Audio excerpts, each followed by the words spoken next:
শ্রী শিবায় নবস্তুভ্যাম রাধে রাধে হরে Krishna Har Har Mahadev. Ankana lifestyle blog চ্যানেলে সবাইকে স্বাগত জানিয়ে আজকে নতুন একটা ব্লগ ভিডিও তোমাদের সামনে নিয়ে চলে এসেছি। আশা করছি তোমরা সবাই খুব ভালো আছো। তো আমিও বেশ ভালো আছি তোমাদের ভালোবাসাতে আর ভগবানের আশীর্বাদে। তো সকালে উঠে একটুখানি কাজ করে স্নান করে তারপরে এই যে কাজ করে নিলাম, ঘর ঝাঁটানো আর বাইরটাও একটুখানি পরিষ্কার করে নিলাম। তো তারপরে এখন চলে এসেছি চা বানাতে। তো এখন চা বানিয়ে নিচ্ছি, চা আর ব্রেকফাস্ট বানিয়ে নিচ্ছি। তো আজকে তোমাদের সাথে একটা হেলদি ব্রেকফাস্ট আমি শেয়ার করব। তো এটা খুবই হেলদি একটা ব্রেকফাস্ট। তো তোমরা চাইলে এটা যারা ওয়েট লস জার্নিতে আছো বা যাদের কোলেস্টেরল বলো এই সমস্ত আছে, তো তারা অবশ্যই এটা ডায়েটে রাখতে পারো। তো এখন এই যে পেঁয়াজ আর কাঁচা লঙ্কা নিয়ে নিচ্ছি আর একটা ডিম ফাটিয়ে নিচ্ছি। তো কুসুম সমেত সাদা অংশ সমেত কিন্তু ডিমটা ফাটিয়ে নিলাম। তো তারপরে 4 চামচ মতো ওটস নিয়ে নিচ্ছি। তো ওটসটাকে এখন মানে একটু আর নুন আর একটুখানি হলুদ নিয়ে নিচ্ছি। তো এটা একটু 10 মিনিট রেস্ট করে রেখে দেবো মিক্স করে।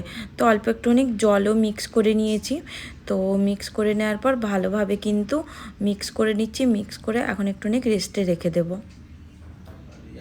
কিছুক্ষণ বাদে আবার ভালোভাবে কিন্তু মিক্স করে নিলাম। মিক্স করে নেওয়ার পরে এখন চলে এসেছি।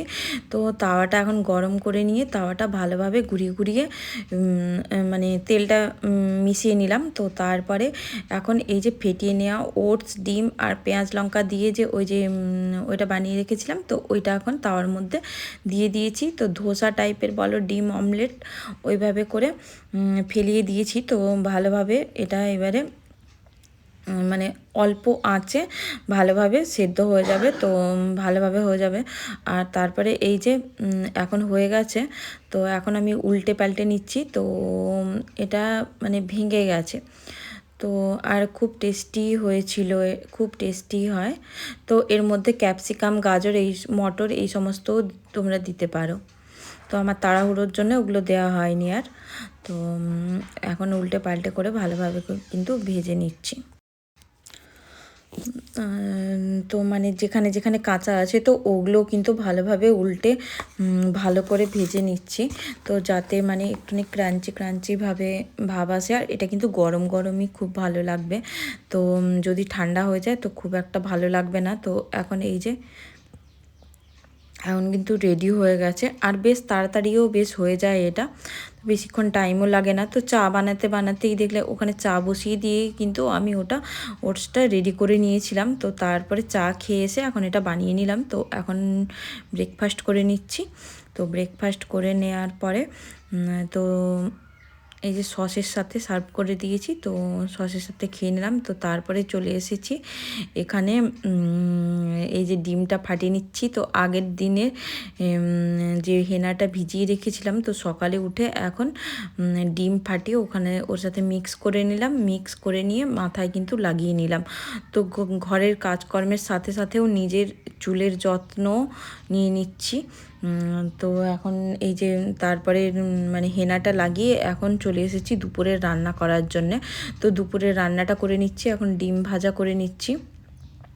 তো দুপুরে এই ডিমের ঝোল করব। তো এখানে এই যে রান্না করতে করতে এখানে কিন্তু আমি গান চালিয়ে বেশ গান শুনছি আর এখানে রান্না করছি।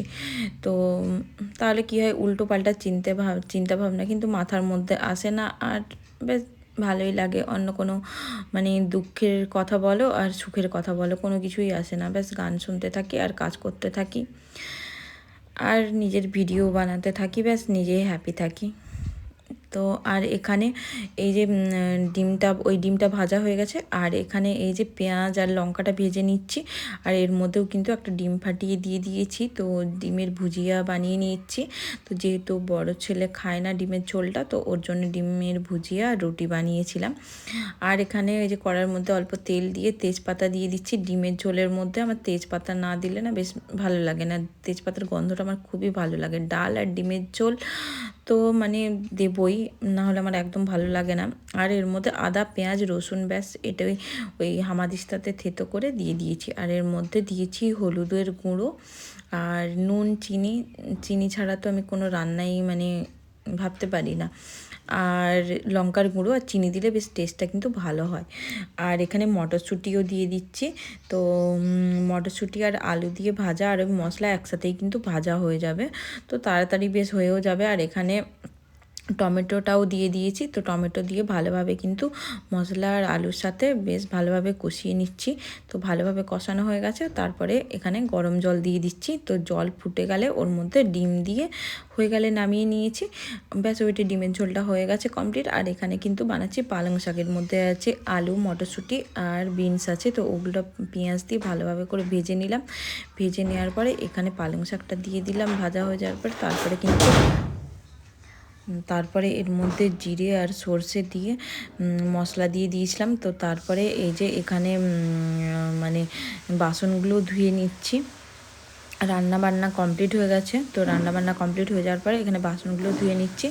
তারপরে এখানে এই যে বাসন ধুয়ে নেওয়ার পরে তারপরে গ্যাস ট্যাস মুছে রান্নাঘরটা পুরো মুছে পরিষ্কার করে নিলাম। তারপরে এখানে চলে এসেছি মানে ঘর টরগুলো ঠিক করতে। তো এগুলো তো ডেলির কাজ থাকে, তো ওগুলো যেহেতু সকালবেলা হয়নি তো এখন করে নিচ্ছি। তো এগুলো করে মানে সমস্ত সোফা টোফা মানে প্রত্যেক দিনই আমি মানে চেষ্টা করি ঝেড়ে নেওয়ার। ওখানেও দেখো গান চলছে আমার, কিন্তু সারাক্ষণ এরকম গান চলতে থাকে আর আমি এখানে কিন্তু কাজ করতে থাকি, কাজের এনার্জি চলে আসে আর ভালোভাবে বেশ ঝটপট কাজও হয়ে যায়। তো তার জন্য করে নিচ্ছি। আর এখানে এই যে সমস্ত কাজ বাজ গুছিয়ে এখন স্নান টান করে চলে এসেছি। এখন সবাই চলে এসেছে, তো এখন ভাত খেয়ে নিব। তো রান্নাবান্না তো সমস্ত কাজ বাজ কমপ্লিট হয়ে গেছে, তো এবারে খেতে বসে যাব। তো এই যে আজকে কি কি রান্না করেছি, তো এখানে এই যে ভাত আছে, তো আর তো ভাতের হাঁড়িটা একটুখানি সরিয়ে রেখে দিলাম। আর তারপরে এখানে আছে ওই যে পালং শাকের তরকারিটা, তো পালং শাকের তরকারিটা আছে, তো ব্যাস। আর এখানে আছে ডাল আছে, তো ডালটা কিন্তু মানে আজকের বানানো ছিল না, তো ওটা আগের দিনের মানে বেশি হয়ে গেছিলো, তো সেটাই খেয়ে রেখে দিয়েছিলাম ফ্রিজে। কোনো কিছু নষ্ট করতে ইচ্ছে করে না। আর ছিল ডিমের ঝোল, পাঁপড় ভাজা।